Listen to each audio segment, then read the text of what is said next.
Oh, hi there and welcome to another edition of What's the Word in association with Ladbrokes. I'm Tom Malone and I'm joined this week by David Jennings and Johnny Ward. Slim down panel, but real Harchester United feel about it, isn't there? Lost a couple of weight. A slim panel and a slim down panel. Absolutely. Well, you're sticking to your New Year's resolution. Yeah. Can viewers even see me? Exactly. I'm wasting away. Are you wasting for the wedding? Yeah, I have 10 months to go now. So I have to get from we'll say 14 stone down to 12 stone. What are you laughing at? Nothing. Yeah. You have to lose 2 stone. Well, I want to. What's it like to be? What weight are you? 10 and a half. 10 and a half. I could be a jockey if I could actually ride horses. That is a problem. When I was 10, I was 10 and a half stone. You're like Tyke Furlong. You know, for every age he was the correlating weight in stone. Like, so at 11, he's 11 stone, 12 stone until he's 21. What is it? True story. He stopped at 21. There you are. Right. Looking forward to this week's. It's a bit of a mixed bag on the racing front this week, I think it's fair to say. Don't forget our competition as well, our comments competition, of course. And well done to 10 Toes Down, who won £100 free bet there, courtesy of our sponsors, Ladbrokes. So, same again, comments and give us a big price winner. He tipped up Yala Enki. Good going last week, to be fair. So well done there. Looking forward to Cheltenham Festival as well. It's really not far away now. I have a little question for you. What result will bring you the most joy? Well, predicted result. Personally? Yeah. Like for my bank account or just in general? Both. We'll go for okay, we'll give each one column. for each, okay? For my bank account, I've been shouting from the rooftops about don't touch it in the Grand Annual, and I'm delighted to see that he's entered. I think it's the last race of the whole festival. Rock the World won it last year, so I'm hoping Don't Touch It will win the Grand Annual because I'm on at 20s, and that would give me most pleasure. And like, people are going to hate me for this, and you're just going to give out to me now, but nothing would give me more pleasure than if Q Card won the Gold Cup. Okay. Genuinely, I just think he's just a remarkable horse, and you know, to fallen in it and twice, and to come back from where he's been. I just think if he did win the Gold Cup, I just can't imagine the reception. It'd be like Sprinter Sacra. It would just be remarkable. And I'm an Irishman. Yeah, that's fair enough. You're kind of banking everything in the last sort of 2 hours of the festival, aren't you? Yeah, I'll just turn up like at 3 o'clock on Friday.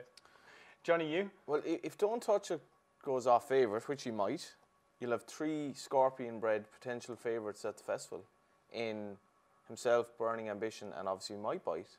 And I'd like to see what Don't Touch It will do up the hill, because he's not straightforward either. He could try to pull himself up, as he's done before, which will be interesting. But Sam Crow, I think, for every reason, money and the fact that I think I really like the horse. Make as well. viewers really jealous there and tell them what price you're on it. Well, I'm on at 7s to win any race. Okay. But nothing particularly fancy, but Sam Crow went under the radar a bit last year because he didn't really win one of the big bumpers. He actually won a pretty average bumper, and then he'd won his bumper at Navan. But he kind of, I guess British race scores didn't really cotton on to him until a bit later on. How many bets do you have him in? I have him in about 20 bets, I think. Okay. Yeah. So it's kind of, he's like the pivot of the whole thing for me. Okay. But I mean, you know, hopefully he'll win now. I think he's only 4 to 6 best price. Yeah, okay. Well, hopefully he does. Right, let's move on to Saturday's action. We'll start off with the action from Kempton, the Adonis Hurdle. I think you've had a good few winners of this have gone on to win the Triumph Hurdle. It's been a while, though. I think 2011 the last time. What do you fancy here? Yeah, I think Soldatino did it, didn't he? Yeah. For Nicky Henderson. Zerkander. Yeah. Oh, look, it looks all about Radician. The thing about Radician is he's got a savage turn of foot, but he's a deplorable jumper. He's one of these, even when he jumps well, he looks awkward, if that makes sense. He's kind of, he's got that style where he kind of lands flat-footed, and he does lose ground at his hurdles, but he's already rated 137. Master Blue Eyes won the race last year. He was only rated 133. So, like, he has already proven that he's good enough to win a Grade 2 like the Adonis, and it's a poor enough race. I would imagine that nothing in this will be winning the Triumph Hurdle unless Radician jumps brilliantly and has obviously been well schooled. But I think he'll win. I think he'll jump early. I think he'll win. I don't think he'll win the Triumph. I think Radician will win this race. As Geno says, his jumping he will actually probably jump worse in his second start than his first start. But I like Radician horse in general, and he's a good attitude. He's a fair turn of foot, and it'd be interesting to see would they rock up in the Fred Winter maybe with him. I think he's probably 137. Depends if he wins this, he'll be up in the 140s, unless they run him off top weight. Yeah. There's been no he'd look vulnerable off top weight the way he jumps. Yeah, there's been no correlation or no kind of contrast between the Irish and British juveniles yet. Yeah. We don't really know how good Apple Shakira is or the Irish ones, which is kind of nice going to Cheltenham because you're in the dark as to who has superiority, but the favourite should win. The one thing about Radician that's interesting, he's won both his races by 10 lengths. And jumping the last, if you were to say that he had won by 10 lengths, you would have laughed because he was only a length or two up. He's a little bit like, obviously not as good, but a little bit like Altior in that he does have that turn of foot after the last. He kind of burns them off. So. Okie doke. Let's move on to the Dovecot. That's upcoming at 3 o'clock. This is probably not the greatest renewal of this race again, but Paul Nicholls trained favourite here. Yeah, and I think he'll win. Mont de Avaloir. Is that okay? Yeah. Brendan Duke is good for them French pronunciations. Good at everything, How really. would you pronounce that? Mont de Avaloir? Mont de Avaloir. Yeah, that's quite good. It's funny, I went through this race, and it's a strange type of race in that you've got a lot of kind of inexperienced horses that were really good on the flat, making their debuts over hurdles in a Grade 2 Scarlet race. Dragon 108 on the level. It's like, and it's a strange. I'd prefer to see them running a maiden hurdle first and then bringing them along. But like Mont de Avaloir, the thing about this is this traded at 1.42 in the Tolworth. Do you remember? I don't know if you remember the race, but it was a bit of a mess of a race. Obviously, I tipped Western Rider, so I was like looking at it very closely. I didn't want to bring that up, but yeah, and Western Rider obviously ran a shotgun, but Mont de Avaloir looked the winner almost everywhere apart from in between the last two hurdles, and he just got very tired. As I said, he traded very short and running that day. He beat Midnight Shadow, who went on to finish second the first flow. And even if you go back through his earlier form, he would have won at Wincanton only for falling at the last. And he beat the Russian Doyen at Chepstow before that, and the Russian Doyen won very impressively at Taunton during the week. His form stacks up. He's a hood on for the first time. He's very keen. He's a hood on for the first time. He's a kind of a fiery front runner. And because these have so little experience, I'd imagine Sean Bowen will just say, right, let's go. And put all their jumping under pressure. And I'd say you'll see a deplorable round of jumping from a few of these. And I think he will win Mont de Avaloir. Fair enough. Johnny, who do you think will win? This race, like the card, is sponsored by Betdaq, and Betdaq are pushing the 2% commission, which is a big deal, particularly if you have liquidity, which is a big thing that they're looking for. But the in-run on Betdaq here would be very interesting because, as Geno says, if these horses coming off the flat, if they settle and jump early on, like Scarlet Dragon, they'll shorten dramatically. A horse that doesn't fit that profile at all, Shoal Bay, very, very muddling race the last day. He just literally was a bit outpaced, but the experience will stand to him. I think he's a first-time tongue tie as well, and he's a tentative pick under Harry Cobden. But I think he'll run a good race. Good stuff. Right, on to the aforementioned Betdaq Handicap Chase, and this is a cracker 100 grand race. This is 3:35. You have a selection here. I do. I had one earmarked out for this from quite a while ago. It's hard to believe I'm going to tip a horse that has never won over fences in a competitive handicap chase, but I fancy Theatre Territory off 132. She's not from 4 over fences, but she's been placed in all of them, and there's a couple of key angles. She was second to Miss Parfois at Cheltenham. Miss Parfois is now rated 146. She was only given Theatre Territory £1 that day. She's since been second to Mr. Whittaker. Sizing Tennessee was behind. Like, that's really good form. Like, them races are quite high quality. Miss Parfois ran well last week at Ascot as well. Off 132, Cheek Pieces on for the first time. Sam Whaley-Cohen is taken off £3 as well. Just think off bottom weight in a race like this. If she does get into a rhythm, Warren Greatrex's horse are in good form, and I think she was 14-1 yesterday. I think she's 10. Similar enough, yeah. 10s with Labrooks now. I think she'll run a cracker. Good stuff, Johnny. Anything to about? I'm with Tintern Theatre, another King's Theatre horse. Basically has jumping issues, but actually jumps fine most of the time. But he's actually unseated in 2 of his last 3 runs. Course and distance winner. No problem with the trip of the ground, obviously. Very, very tough race. Wouldn't be lumping on anything, but yeah. I think it should go well. Okie doke. Well, contrast, let's move to the Eider Chase. Of course, Comply or Die won this for within the Grand National ones back in 08. But anything jump out from this one? I absolutely detest this race. Oh, good. I hate this race. It's just too long to watch it. Too much of a slog. It's excruciating to watch horses trying to jump up the home straight when they're literally walking. Yeah. And no, I just had a quick look at it and I said, no, that's not for me. Johnny, anything about in the Eider? Well, I'd like to see the old boy Portrait King. I believe he's taken his chance. I think he's won this race before, hasn't he? He's 13 now. Stays all day, obviously. Vinnie Lewis, though, for me, did well in the Sussex race the last day. He's very, very bulletproof. He's a novice. I like novices in these races. Yeah. He's gone up something like 2 stone nearly. I think 24 pounds, something like that. But I don't think that many. You need a horse who stays. I've no doubt he'll stay. And you know, if you You can need a wait. horse who stays. You know, stay. Point, Johnny. Yeah. But 4 some of miles these in won't. desperate ground. Some of these won't. You know, some of these won't stay. Certainly the 2 horses I mentioned will. Okay, let's move on to Fairyhouse, Bobby Joe Chase, and it's the return of Bells Hill. Hasn't been seen for nearly a year. Race Willie Mullins a pretty good record in. Do you think Bells Hill can bounce back here? And if they say, oh, it doesn't matter, you know, he's been off for a year because he's trained by Willie Mullins, it does matter though, doesn't it? Like, it's not as simple as that. Like, he's been off for a year, but Who's Willie they? Mullins, you know, they, like the commentariat. generic they. So go like, on, what's your point? doesn't matter that he's been off for since March. Do you know what? I think it doesn't matter that this horse has been off for so long.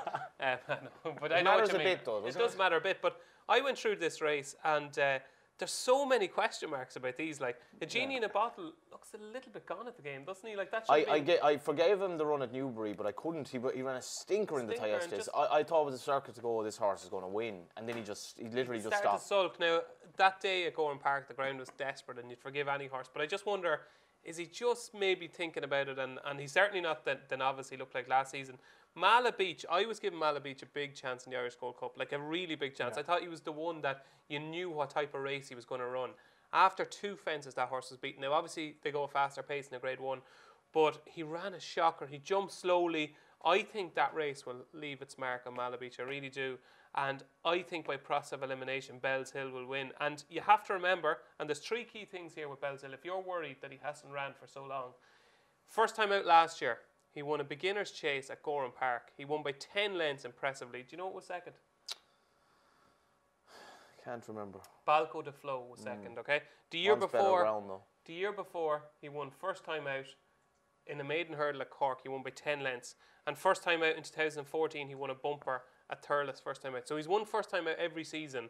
Yeah. It's not a good race. Like, there's a lot of that's these a bit coming in, harsh but now. there's a lot of them coming in out of form. There's none of them coming in at the top of their game. But Mala Beach to me, Gordon. One of Gordon's, I think, key assets as a trainer is how he freshens horse up after a race. And this horse, I wouldn't be too worried about the run the last day. I I'd be think. really worried. Yeah, if you. Why were- would you not be worried? Because I think he was probably wisely looked after in a he was maybe slightly out of his class, and the fact that he's bringing him back so soon when he'd have so many alternative engagements, you know, on his run in Navan, he'd probably win this. He's very well in at the weights, like he's getting he's weight 14 off. pounds well in against Yeah, Bells Hill. if Genie in a Bottle hadn't run in Gorn, I'd probably fancy him. But I'm like Geno, I'm wondering, is his head gone at this stage? Yeah. And Mala Beach, you're taking a small chance, but I think he's a much bigger price because he's won the last. Let's move on to Sunday, yeah? All right, Sunday, and a pretty decent card from Nace. They're calling it the Cheltenham Trials Day. They have a couple of graded races on the card. The first one up there at 3:10, this novices hurdle, won by the likes of Go Native and Annie Power in the past. Probably not anything of that class. Cheltenham Trials Day. It's like calling this a Match of the Day panel Trials Day. The chances of It's a bit harsh. Yeah, hard. yeah, we're like Football experts. You're Here. like Gary Lineker, trialing for his job. But look, are any of these going to win at Cheltenham? No. Well, it's probably not really a trials day, like, because it's too close to festival. But I think they should kind of think about the name of the day, because it's a very good race meeting Yeah, absolutely. at a very good yeah. racetrack. It's just not. It's not branded quite like it should. Have you seen the new owners and trainers? I've seen pictures. I haven't. Top actually- notch. Yeah, it's Yeah, looks top lovely. Yeah, Yeah. it's class. Top notch in Jay Henderson. Yeah. There you go. Top notch is your word of the day. Yeah. Right, well, you actually going to preview Praise the him to the actual words, race. Yeah. Speakeasy, Praise Geno. of the day. Will Speakeasy win this race? Speakeasy was shockingly big in the market in the Grade 1 here the last day, over 2.5. Yeah. Probably came a bit soon after winning a maiden hurdle at the expense of D Donk, who won a maiden hurdle since. He's a very promising horse for me, and I think there's a lot more to come from him. I think he's going to, if the market is anyway positive, I'd be very hopeful. Yeah, absolutely. Yeah, he has a chance. I think Cartwright is probably the one to beat from Gordon Elliott's. Like a little bit like Radician that we were talking about earlier.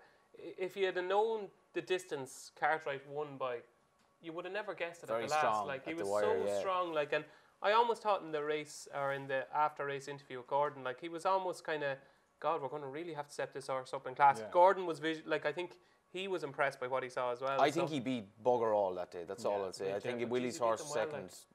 I don't think he'll make much of a hurdler. He was the horse yeah, that the horse around the Derby. rail link horse, yeah. But like I think the Navan race that Speakeasy won was very, very good. Like, Yeah. and he bolted up. And he was so cold in the market that day. Yeah, I Nice don't in know the why. Grade One, but- You know, we can speculate. I suppose maybe it was the quality of the race stepping up in distance, but I think I wouldn't write this horse off. I think he could well win a Grade 1 down the line. Fair shout. Right, at 3:15, there's also a Grade 3 race as well, the Paddy Power Rewards Chase. Alicia Dillon, Bulldog, American Tom, they're kind of taking turns at a little bit at this stage, aren't they? Yeah, I don't think any of them will win. Yeah. Okay. Yeah. The only one you haven't mentioned, I think, will win, Dr. Phoenix. Dr. Phoenix. Rate 155 now.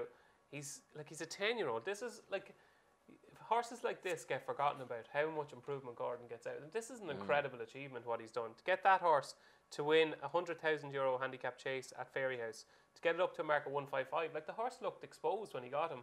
It's a fair achievement. I think he's just the most consistent of these. He's improving. I don't think any of the rest of them are improving. Yeah. And I think it's a great bit of placing by Gordon. I think Dr. Phoenix will win. Johnny, do you fancy anything in that? The one worry with him and the one worry with Mala Beach is that they might be flattered by their last win, which both involved Acapella Bourgeois either not completing, actually didn't complete either race, but he ran a stinker in the Dan Moore as well, when inexplicably sent off odds on actually. But Dr. Phoenix looked very good. He beat a horse of John Ryan's. Race might have fallen away a bit, but again he's favoured by the weights here. I'd have it between him and American Tom, who I think patently didn't stay. Didn't jump though, Johnny. Didn't jump, but he's going left-handed as well. Tomorrow, yeah, he's a bit of a head the ball. I remember his father, American Post running. He was a proper flat horse, and I remember him memorably benefiting from Antoni's Pius trying to jump through the rails in France one day. But this horse didn't get the trip the last. He's not really bred to get it. Going left-handed, dropping back to 2 miles. Now I remember him flopping at Naas before. He's not straightforward, and Dr. Phoenix is much more straightforward. But I'd probably back Dr. Phoenix and have a saver on the American. Anything else on the Sunday card stand out for you? No, but I have a few on Saturday. Go for it. Go for it Saturday. What's going on Saturday? 3:25 at 2:55 at Fairyhouse. Fine Theatre is running a handicap hurdle. If anybody remembers this horse running in the Thyestes, it ran off a mark of 134 that day. It went very short in running. I think it went lower than 6 to 4. Wasn't he like really prominent in a strongly run race as well? Wasn't he? That was the Thyestes, yeah. Yeah, because he was like he lasted out for a long time. Yeah. I thought he'd fall into a hole because himself and was it Henry's horse dictated. And completely. Champagne West and him took each other on. And the thing about Fine Theatre was he was still 2 lengths in front of Monbeg Notorious turning in. I think he finished about 6, but that was off 134. He's running a hurdle race now off 122 with Dylan Robinson taking off £5. Like he's £11 lower than his chase mark. He's down to 2.5 miles in trip. He is a far better horse than a mark of 122. So I think he'll take the world of beating at Fairyhouse, that 2.5 mile handicap hurdle. Lady Buttons, my old buddy, old pal, runs in a chase in the 210 in Newcastle. She looks different class. And there was You're not going to tip up Justice Hill as well, are you? Oh, absolutely not. Okay, no. that's right. And there's Justice Hill and me fell out a long time ago. And in the 410 at Kempton, Favorito Books ran a shocker last time. It was back in November. Nichols has given him a break. He's off a mark of 124. I think he was as high as 137. He does like Kempton, I think, a track like Kempton. If he gets into a rhythm early in the 2.5 mile handicap chase, it's at 410. He'll be overpriced because he has a lot of ability, and it'll be that last run that kind of the layers will remember. So yeah, Favorito Books in the 410. Good stuff. Anything else on Sunday? I like Battling Spurs dropping back in trip at Fairyhouse. I don't have the time here. Katie O'Farrell rides it. I still think that horse is well handicapped, and even though he's 11, he hasn't done much racing, particularly for his present trainer. And I think at Naas, Whisper in the Breeze should go very well. He was a little bit disappointing at Goran, but as Geno said earlier, the ground was so bad that day that one of the horses that day actually refused at the last because he just couldn't or she couldn't negotiate it. And Whisper in the Breeze came into the straight. I was thinking he's going to be banged there, and he ended up legless. But I think he's better than that, and I think the stiff finish will be right up his street. Good stuff. Right, just a reminder about the best odds guaranteed as well with Ladbrokes on multiples there between 11 and 1 in all shops as well. And of course that Commons competition too. So just get those winners into us before noon on Saturday. And the biggest price winner of the weekend gets a £100 free bet, courtesy of our sponsors Ladbrokes. Right, time for our best bets and our multiples for the weekend. Johnny, I'll start with you. Best bets, I'll go with, I think Battling Spirit is my bet of the weekend. And in multiples, Battling Spirit, Radishan, and maybe something on Sunday. I think Dr. Phoenix, very solid, yeah. Yeah. Okay, my nap is Monde Avalois in the 3 o'clock at Kempton. I'm also going to give Fine Theatre in the 255 at Fairyhouse, and one at a very big price, Theatre Territory in the 335. That's easy for you to say. Okay, then my 3 best bets are Suriname at Kempton in that 150, putting Danny Kerwin up in the bumper at 445, That's and a good sizing bumper. Cull in the 440 from Fairhays. That's a really good bumper. Yeah, it's a really good bumper. 'Cause He's supposed to be a really good horse. Yeah, and Nicky Henderson is one Him. of that's very, very Yeah. highly regarded. Yeah. Are you going to cut my Theatre Territory? Not now, anyway. Not now. We don't Gonna have time practice to do my a second THs. take. Thanks for watching. Thanks for listening. And join us again for more What's the Word in association with Lambert.